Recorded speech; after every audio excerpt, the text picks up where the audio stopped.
In this video, I'm going to show you how to place the window crank handle on this Toyota Tacoma. Let's get started.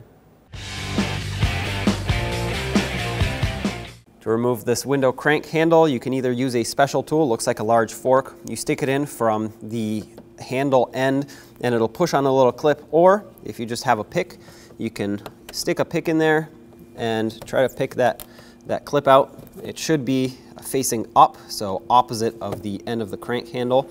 You'll be able to get a hold of that metal clip and pull it up. There we go, got it.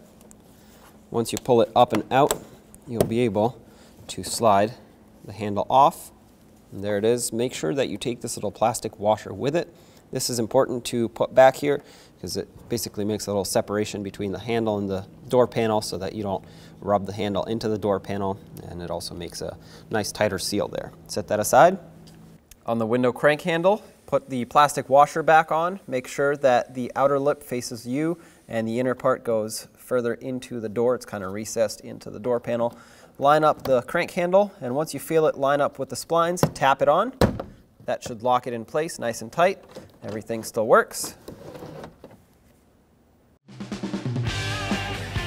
When only the best will do, demand TRQ. The only company that lets you view before you do.